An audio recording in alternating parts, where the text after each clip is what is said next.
اعوذ باللہ من الشیطان الرجیم بسم اللہ الرحمن الرحیم شہر رمضان الذی انزل فیہ القرآن ھدی للناس وبینات من الھدی والفرقان فمن شہد منکم الشہر فلیصم ومن کان مریضا او علی سفر فعدۃ من ایام اخر یرید اللہ بکم الیسر ولا یرید بکم العسر ولتکملوا العدۃ ولتکبروا اللہ علی ما ھداکم ولعلکم تشکرون۔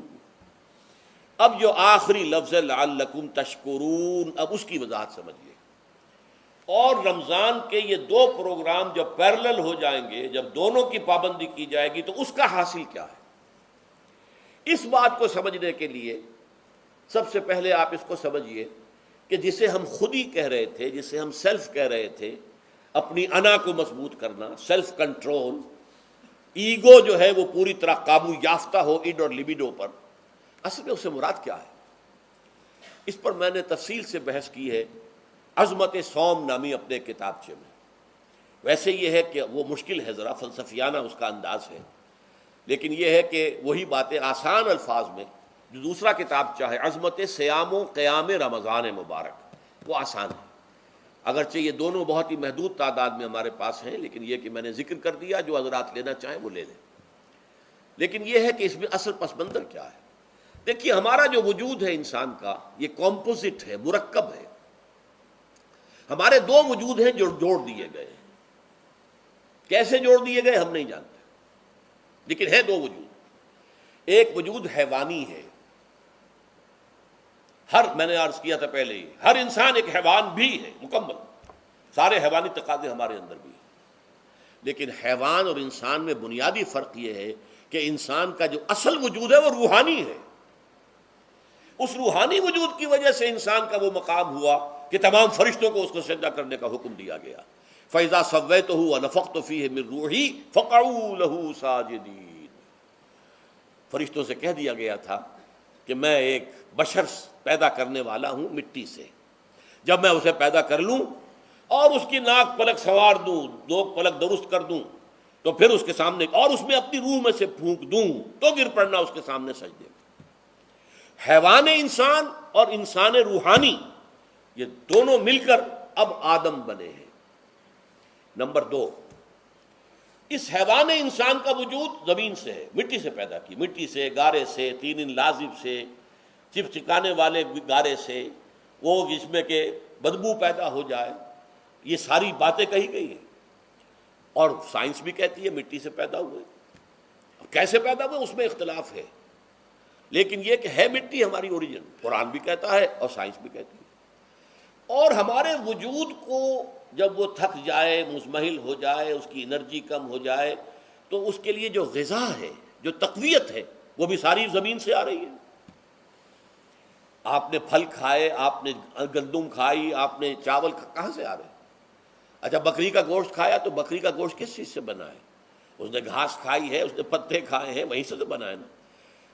الٹیمیٹ سورس آپ کے وجود حیوانی کے لیے جو آ رہی ہے وہ زمین ہے۔ وجود روحانی کو بھی تقویت کی ضرورت ہے، وہ بھی مزمحل ہوتی ہے، کمزور ہو جاتی ہے، خاص طور پر جب کہ وجود حیوانی کا اس پر غلبہ ہو جائے، تب تو یوں سمجھیے کہ وہ بالکل بے ہوش ہو کر موت کے قریب پہنچ جاتی ہے۔ اس کی تقویت، اس کی غذا وہیں سے آئی ہے جہاں سے روح آئی ہے، وہ کلام ربانی ہے، روح ربانی۔ نفخت فیہ من روحی، من روحی، من روحی، میں پھونک دوں اس میں اپنی روح میں سے۔ روح کا تعلق ذات باری تعالیٰ کے ساتھ ہے۔ اسی طرح کلام ربانی کہاں سے آیا ہے؟ اللہ تعالیٰ کے پاس سے آیا ہے، یہ اس کی تقویت کا ذریعہ ہے۔ اب عام حالات میں کیا ہوتا ہے؟ ہمارا یہ وجود حیوانی چھایا ہوا ہے ہمارے وجود کے اوپر، بیچاری روح جو ہے دبی رہتی ہے، پسی رہتی ہے۔ اگر خدا نے خواستہ ہم گناہ گار بھی ہیں، گناہ پر گناہ کا ارتکاب کر رہے ہیں، تو وہ روح جو ہے وہ قلب کے آئینے شیشے کے اندر ہے۔ فیہا مصباح، المصباح فی زجاجہ، الزجاجۃ کأنہا کوکب دری۔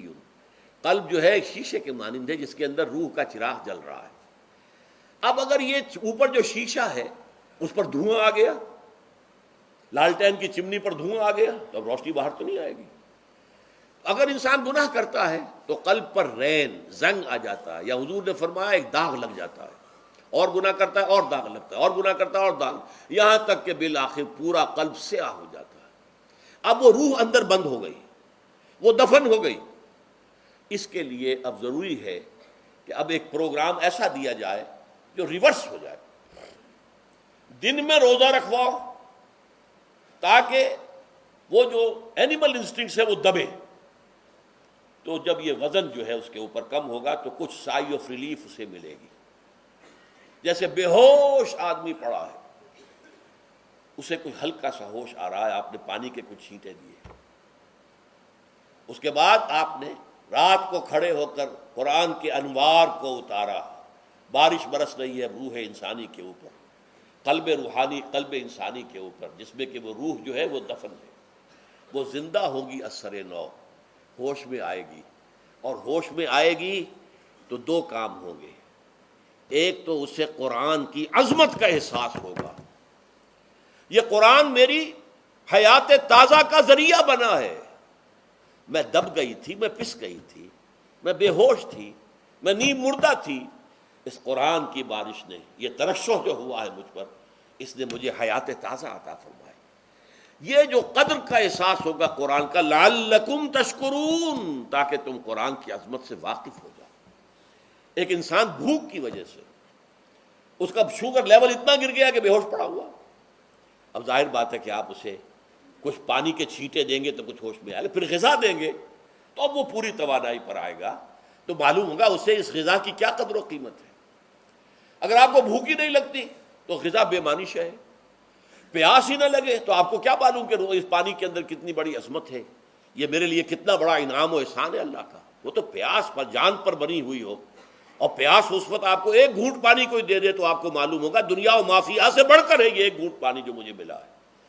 اسی طرح جب روح دبی ہوئی تھی حیوانی وجود کے بوجھ تلے، جبکہ وہ نیم خوابیدہ یا نیم بے ہوش یا بالکل بے ہوش تھی، وہ دن میں تو روزہ رکھ کر اس پر سے حیوانی وجود کا وزن کم کیا گیا، اسے ایک ریلیف ملی۔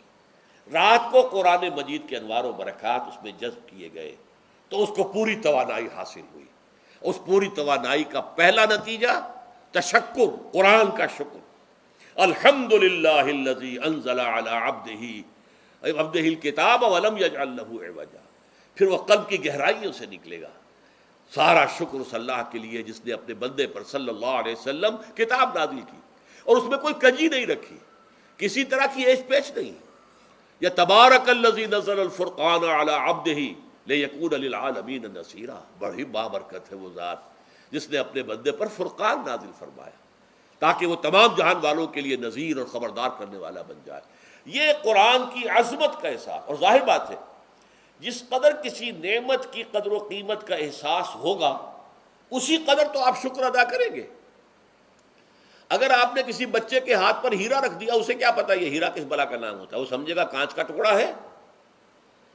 لیکن اگر کوئی واقعتاً کوئی جوہر شناس ہو، جوہری ہو، اس کو آپ ہیرا دیں گے تو اسے معلوم ہے کہ مجھے کیا چیز دی گئی ہے۔ اس کے اندر جو شکر پیدا ہوگا وہ اس بچے کے اندر تو نہیں پیدا ہو سکتا جسے معلوم ہی نہیں۔ تو قرآن مجید کی اصل عظمت سے انسان واقف کب ہوگا؟ جبکہ اس کے ذریعے سے اس کی روح کو ایک حیات تازہ مل جائے، اور اس طرح وہ پروگرام ریورس ہو جائے جو عام طور پر چل رہا تھا، ساری توجہ اپنے جسم پر، اس کے تقاضوں پر۔ جسم میں تھوڑی سی پھنسی نکل آئی ہے، بھاگ رہے، دوڑ رہے ہیں اس کے علاج کے لیے۔ کوئی اور مرض لاحق ہو گیا ہے، بھاگ رہے ہیں، دوڑ رہے ہیں اس کے علاج کے لیے، بڑی بڑی فیسیں بھی دے رہے ہیں۔ ساری جسم کی پرواہ ہے نا، روزانہ نہا رہے ہیں اور اچھے سے اچھا صابن لا کر نہا رہے ہیں، وہ جسم کی پرواہ ہے نا، اس کی دیکھ بھال ہے، روح کی طرف توجہ ہی نہیں۔ یہ ہے وہ بات جو کہی گئی ہے سورہ حشر میں، اور جسے علامہ اقبال نے پھر اپنے فلسفہ خودی کی اساس اور سورس قرار دیا ہے۔ وَلَا تَكُونُوا كَالَّذِينَ نَسُوا اللَّهَ فَأَنسَاهُمْ أَنفُسَهُمْ أُولَٰئِكَ هُمُ الْفَاسِقُونَ۔